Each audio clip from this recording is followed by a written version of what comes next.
Dobrý deň, vítam vás pri mojom ďalšom videu. Som lenivý investor, kde sa vlastne pozeráme na vývoj môjho portfólia, kde vlastne investujeme v troch aplikáciách. Je to vlastne Mintos, Finax a Revolut.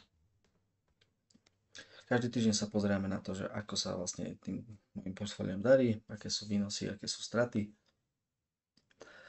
A všetko vlastne robíme cez ich automatických roboporadcov.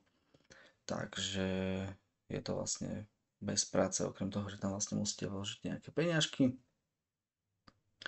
A používam to hlavne kvôli tomu, aby som sa nemusel vlastne zaujímať o tom, ako ten trh funguje, čo sa deje.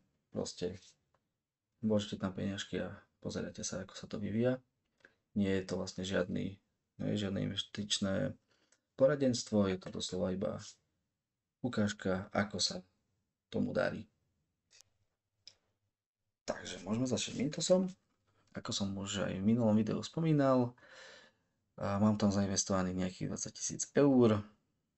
Celá suma je vlastne reinvestovaná do malých požičiek do celého sveta, kde v podstate takto sa to diverzifikuje. Ročný výnos je tam okolo 9,7%. No a môžeme si pozrieť, ako sa tomu darí. Môžeme si pozrieť, že hodnota terajšia je 20 433 eur a 90 centov. Tak ako to bolo vlastne pred týždňom, tak si to môžeme vlastne pozrieť na tejto fotke. Bolo tam 20 413, čo je vlastne nejakých 20 eur. Lenže nemôžeme to takto vlastne brať na presno, lebo v podstate musíme si všímať aj dostupné prostriedky, aké máme a koľko vlastne tých požičiek sa dostalo do omeškania. Môžeme prejsť nižšie. Portfólio sa mi v podstate nemenilo. Úvery, dlhopisy, nehnuteľnosti. Ale môžeme si pozrieť celkovú návratnosť. Tu máme vlastne 2412 eur. A minulý týždeň sme tam vlastne mali 2385 eur. A zaujímavosť, takú vec, ktorú si budeme vlastne pozrieť každý týždeň je, vlastne toho 5. augusta sme mali na splátkach a úrokoch vlastne sme zarobili 10 eur a 32 centov. A teraz tam máme vlastne zarobených už 36 eur a 93 centov. Čiže vlastne ani nie týždeň, to je 5 dní, keďže vlastne chcem to vydávať každý týždeň, budem sa snažiť každých 7 dní, uvidíme, či sa to podarí. Ale zatiaľ skúšame, že ako chcel som to robiť takto v nedelu, že by to vlastne mohlo v pondelok výjsť. Môžeme si pozrieť ďalšie, to znamená, pozrieme si Finax. Tam mám vlastne 20 000, ale mám to rozdelené na viac účtov. Budeme sa zaujímať vlastne iba o tento budovanie majetku. A je tam vložených 18 000. Zisk máme 624 eur, čo je 3,47%. Ušetrených daní máme vlastne 119. Minulý týždeň to bol vlastne len 556 eur, 3,09% bol výnos a ušetrených 106 eur. Takže vlastne toto nám celkom ide hore, čo je celkom fajn. Ešte som si pripravil fotky z Revolutu, aj to lenže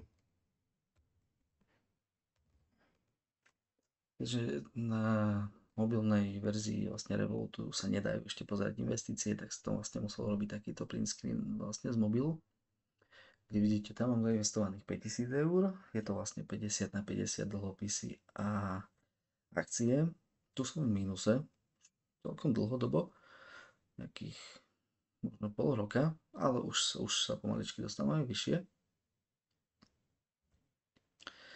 Ako to môžete vidieť, tak v podstate hodnota je 1991 eur. Tuto je pekne, akcie 52%, dlhopisy 46% a finančné prostriedky, to si vlastne Revolut asi na svoje poplatky necháva. Takže tam máme vlastne 2% z celého portfólia.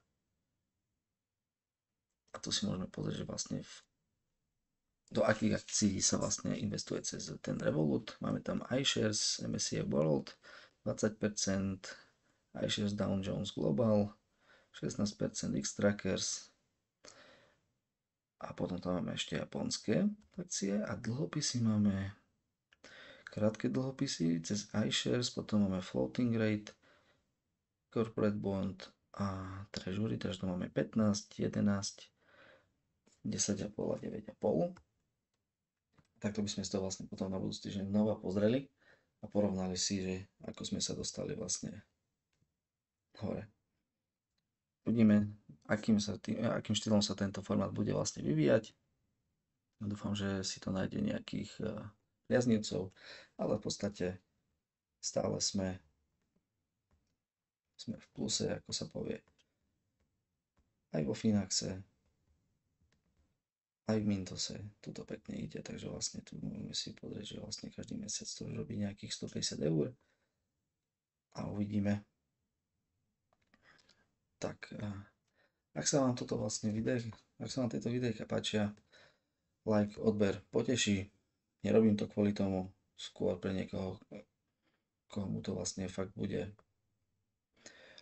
prínosné. Ja som to vždy tak hľadal, nikdy som to nevedel nájsť nejakého takého, čo sa tomuto takto venuje. Tak dúfam, že to vlastne bude mať prínos, aspoň pre niekoho. Tak prajem vám príjemný večer, alebo ráno, alebo deň a vidíme sa na budúce.